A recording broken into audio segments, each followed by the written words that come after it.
Selamat siang semuanya. Perkenalkan, saya dari jurusan Ekonomi Pembangunan Fakultas Ekonomi dan Bisnis Universitas Sumatera Utara ingin menyampaikan sebuah diskusi menarik tentang peran barang publik dalam mendukung pembangunan berkelanjutan. Saya Agnes Monica Buru Sembiring Maha dari Stambuk 2023 yang akan menjadi pewawancara dalam diskusi ini. Bersama saya ada dua narasumber dari jurusan yang sama. Pertama ada Imelia Simanjuntak yang akan memberikan sudut pandang kontra, dan Liriska Ningsih Bondar yang akan membahas sudut pandang pro. Terima kasih sudah bergabung di diskusi ini. Mari kita mulai. Nah, di sini kita ada 3 pertanyaan. Mungkin yang pertama itu adalah apa itu barang publik dan mengapa penting bagi pembangunan yang berkelanjutan.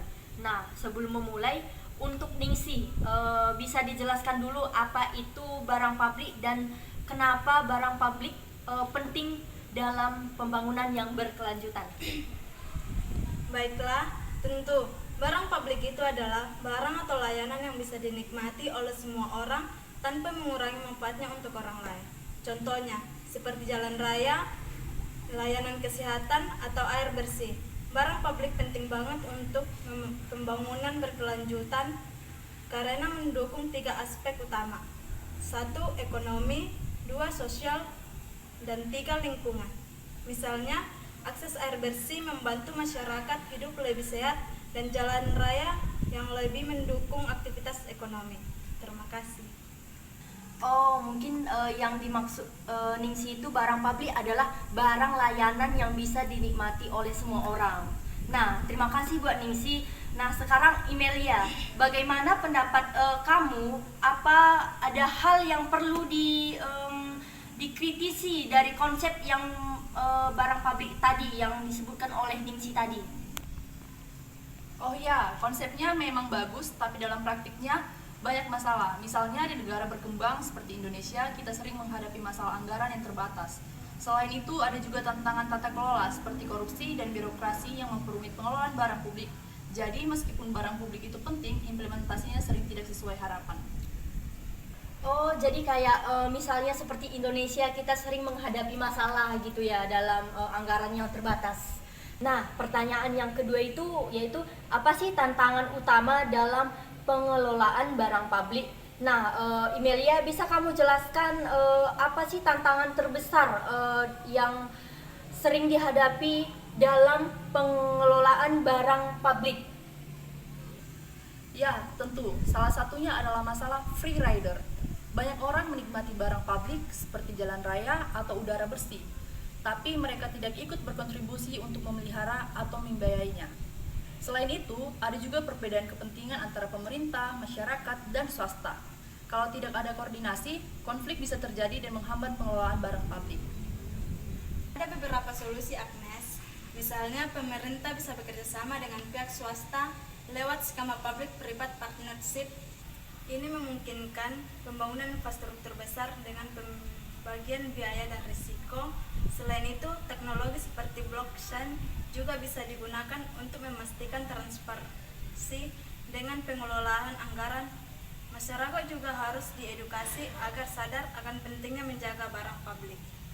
Oh, jadi itu ada beberapa solusi ya Ningsih ya. Misalnya kayak pemerintah bisa bekerja sama dengan publik swasta lewat skema public private yang tadi dibilang apa itu P3 ya. Oke, ini ada pertanyaan ketiga yaitu apakah ada contoh nyata yang berhasil atau gagal gitu ya.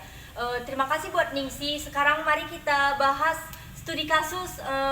Bisa kamu berikan contoh keberhasilan pengelolaan barang publik gitu mungkin Ningsih? Salah satu contohnya adalah restorasi mangrove di Indonesia. Pemerintah bekerja sama dengan sektor swasta dan masyarakat untuk rehabilitasi mangrove. Hasilnya ekosistem pesisir jadi lebih terlindungi dan masyarakat mendapatkan manfaat ekonomi dari produk berbasis mangrove seperti keripik dan kosmetik. Ini bukti kalau kolaborasi bisa menghasilkan hal positif. Oh, jadi salah satu contohnya itu adalah restorasi mangrove di Indonesia gitu ya. Dan ada tadi ya aku dengar tentang keripik dan kosmetik itu buktinya kalau kolaborasi bisa menghasilkan hal positif. Nah, bagaimana dengan kamu Imelia? Menurut kamu ada apa sih contoh kasus yang gagal gitu? Iya, ada. Contohnya yang sering dibahas adalah kebijakan pembatasan kendaraan di Delhi, India untuk mengurangi polusi udara. Awalnya efektif, tapi karena transportasi umum tidak diperbaiki, kebijakan itu tidak bertahan lama. Ini menunjukkan pentingnya perencanaan yang menyeluruh, bukan hanya kebijakan jangka pendek saja. Jadi yang saya tangkap itu kayak kebijakan pembatasan kendaraan yang ada di Delhi, India gitu ya? Iya. Oke. Nah, yang setelah saya simpulkan, saya ada nih tadi tangkap bahwa barang publik memang punya peran penting nih dalam pembangunan berkelanjutan. Nah, tapi implementasinya tidak selalu mudah. Diperlukan juga dalam kerja sama antara pemerintah, sektor swasta yang kita bahas tadi, dan masyarakat tentunya. Untuk mengatasi tantangan-tantangan tersebut, terima kasih kepada Imelia dan juga Ningsi atas diskusinya. Terima kasih banyak buat Imelia dan juga Ningsi atas diskusi yang sangat informatif. Nah, dan terima kasih juga kepada teman-teman yang sudah menonton. Sampai jumpa di diskusi selanjutnya.